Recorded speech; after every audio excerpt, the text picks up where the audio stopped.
Hi అండి, అందరికీ నమస్కారం. Welcome to my channel. ఈ వీడియోలో త్వరలో పాత పెన్షన్ విధానం అండి. పూర్తి వివరాలు ఈ వీడియోలో తెలుసుకుందాం. అలాగే బడ్జెట్ 2024 సమగ్ర స్వరూపం ఏ రంగానికి అధిక ప్రాధాన్యత ఇచ్చారు. ఉద్యోగులకైతే త్వరలో ఓపీఎస్ అంటే పాత పెన్షన్ విధానానికి అయితే ఈ బడ్జెట్లో ఏం ప్రతిపాదనలు ఉన్నాయో చూద్దాం ఫ్రెండ్స్. వీడియోని ఎక్కడైనా స్కిప్ చేయకుండా ఎండ్ వరకు చూడనప్పుడు పూర్తి ఇన్ఫర్మేషన్ అర్థమవుతుంది. వీడియోకి ఒక లైక్ చేయండి ఫ్రెండ్స్. వీడియోలోకి అయితే వెళ్ళిపోదాము.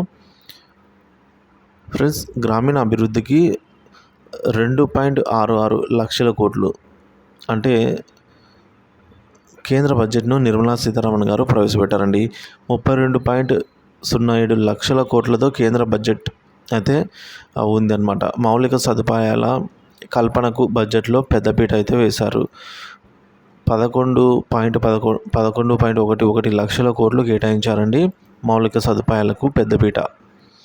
మహిళా అభివృద్ధికి 3 లక్షల కోట్లు, గ్రామీణ అభివృద్ధికి 2.66 లక్షల కోట్లు, అర్బన్ హౌసింగ్ కోసం 2.2 లక్షల కోట్లు, వ్యవసాయం అనుబంధ రంగాల కోసం 1.52 లక్షల కోట్లు, స్టాంపు డ్యూటీ పెంచుకునేందుకు రాష్ట్రాలకు అనుమతి, మహిళా ఆస్తుల రిజిస్ట్రేషన్పై స్టాంప్ డ్యూటీ తగ్గింపు అన్నమాట.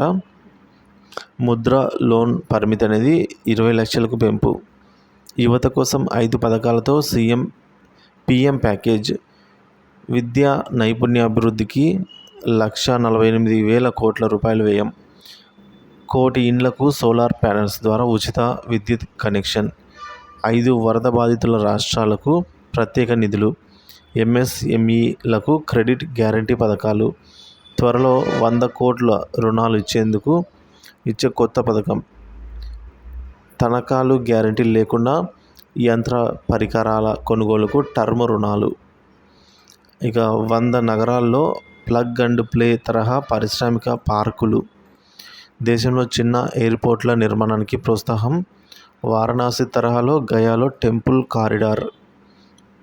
భారీగా పెరిగిన పన్ను శాతం అండి. ప్లాస్టిక్ ఉత్పత్తులపై భారీగా పెరిగిన పన్ను శాతం. ప్లాస్టిక్ ఉత్పత్తులపై 25% అయితే పన్ను పెరిగింది. స్టాండర్డ్ డిడక్షన్ వారికి మాత్రమే అండి. ఆదాయ పన్నుపై ప్రభుత్వం కీలక ప్రకటన చేసింది. స్టాండర్డ్ డిడక్షన్ 50,000 నుంచి 75,000 అయితే పెంచగా, కొత్త పన్ను విధానంలో ఉన్నవారు మాత్రమే దీనివల్ల ప్రయోజనం పొందుతారన్నమాట.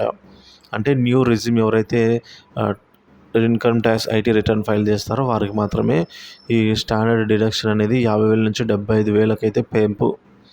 ఇక కొత్త పన్ను విధానంలో మార్పులు ఏ విధంగా ఉన్నాయంటే 0 నుంచి 3 లక్షల వరకు నో ట్యాక్స్, 3 నుంచి 7 లక్షల వరకు 5%, 7 నుంచి 10 లక్షల వరకు 10%, 10 నుంచి 12 లక్షల వరకు 15%, 12 నుండి 15 లక్షల వరకు 20%, 15 లక్షల ఆ పైన ఎంత ఉన్నా కూడా 30% పన్ను. ఇవి అన్ని స్లాబ్స్ అయితే ఈ విధంగా ఉన్నాయి. కొత్త పన్ను విధానంలో చూసుకున్నట్లయితే 17,500 రూపాయల పన్ను ఆదా చేసుకోవచ్చు. స్టాండర్డ్ డిడక్షన్ కనుక 50,000 నుంచి 75,000 వరకు పెంపు. కేంద్ర బడ్జెట్ 48.21 లక్షల కోట్లు. కేంద్ర బడ్జెట్ పరిమాణంలో 48.21 లక్షల కోట్లు. మొత్తం ఆదాయం వచ్చేసి 32.07 లక్షల కోట్లు. పన్ను ఆదాయం వచ్చేసి 28.83 లక్షల కోట్లు. ద్రవ్యలోటు 4.9% ఉండవచ్చని అంచనా. అప్పులు పన్నేతర ఆదాయాలు వచ్చేసి 16 లక్షల కోట్లు అంచనా. నూతన పెన్షన్ విధానంలో త్వరలో మార్పులు, సంప్రదింపులు, కమిటీ సిఫార్సుల ఆధారంగా త్వరలో నిర్ణయము. వేతన జీవులకైతే ఇప్పుడు ఊరటండి. స్టాండర్డ్ డిడక్షన్ను 75,000కు పెంచడం వల్ల వేతన జీవులకు ఊరట. క్యాపిటల్ గెయిన్ విధానం సరళి. లాంగ్ టర్మ్ గెయిన్ పై 12.5% పన్ను. క్యాపిటల్ పరిమితిని 1.25 లక్షలు. స్టాండర్డ్ ప్రోత్సాహాలకు ఏంజల్ ట్యాక్స్ రద్దు. బడ్జెట్లో ఊరట. తగ్గనున్న బంగారం వెండి ధరలండి. సెల్ ఫోన్పై 15% కస్టమ్స్ డ్యూటీ తగ్గింపు అన్నమాట. లెదర్ ఉత్పత్తులపై పన్ను శాతం తగ్గింపు. 3 క్యాన్సర్ మందులపై అయితే జీఎస్టీ తొలగింపు. ఎక్స్రే మిషన్లపై జీఎస్టీ తగ్గింపు. 25 రకాల కీలక ఖనిజాలపై అయితే కస్టమ్స్ డ్యూటీ తగ్గింపు. సోలార్ ఉత్పత్తులపై కస్టమ్స్ డ్యూటీ తగ్గింపు. 32.07 లక్షల కోట్లతో కేంద్ర బడ్జెట్. ప్రత్యక్ష విదేశీ పెట్టుబడుల విధానంలో సరళీకరణ. ప్రత్యక్ష విదేశీ పెట్టుబడుల విధానంలో సరళీకరణ అండి. ఇతర దేశాల్లో భారత్ పెట్టుబడుల విధానంలో సరళీకరణ. వాణిజ్య అనుకూల విధానాలకు జన్ విశ్వాస్ బిల్లుతో మరిన్ని సంస్కరణలు. భవిష్యత్ తరాలకు అభివృద్ధికి ప్రత్యేక నిధులు. అలాగే యుఎల్పిఎన్ ద్వారా అయితే ప్రతి భూ ప్రతి భూమకతానికి అయితే ప్రత్యేక గుర్తింపు కేటాయింపు అండి. సో ప్రతి భూమకతానికి యుఎల్పిఎన్ నెంబర్ కేటాయింపు. ప్రతి భూమకతానికి భూ ఆధార్ ద్వారా గుర్తింపు.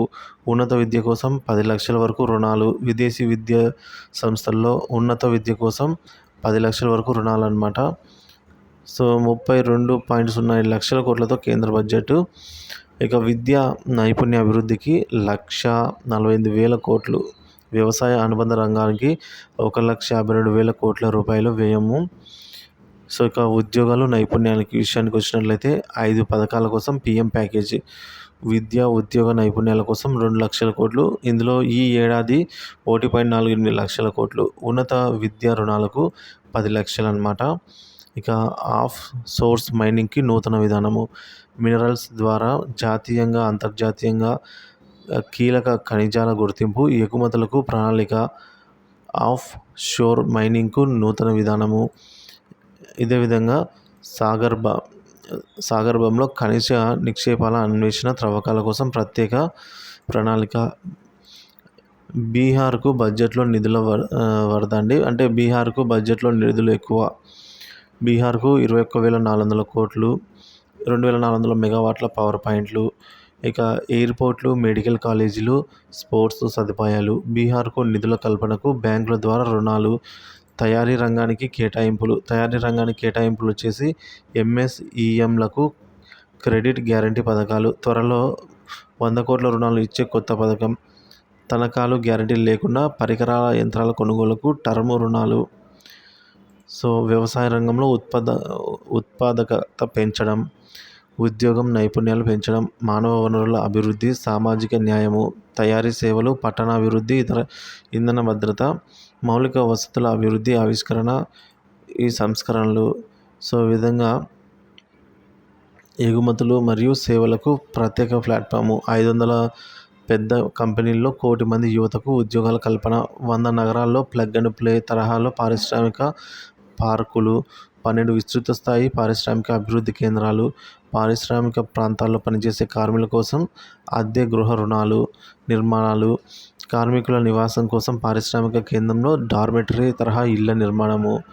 పోలవరం సత్వర నిర్మాణానికి సంబంధించి రాజధాని అనుమతి అభివృద్ధి అండి. సో రాజధాని అభివృద్ధికి 15,000 కోట్లు. సో ఈ విధంగా మనం చూసుకున్నట్లయితే మొత్తం దాదాపుగా పోలవరానికి రావాల్సిన నిధులు కూడా కేటాయింపు అయితే జరిగింది. సో భారతదేశానికి ఆహార భద్రత, హైదరాబాద్ బెంగళూరు పారిశ్రామిక కారిడార్ అభివృద్ధి, అదేవిధంగా మనకు సో వివిధ రంగాలకు సంబంధించి పూర్తి స్థాయిలో కొత్తగా 109 వంగడాలను ప్రవేశపెట్టారు. సో ఈ విధంగా మొత్తం అన్నీ పూర్తి స్థాయి బడ్జెట్లో పూర్తిగా నిర్మలా సీతారామన్ గారు అయితే 7వసారి బడ్జెట్ని అయితే ప్రవేశపెట్టారండి.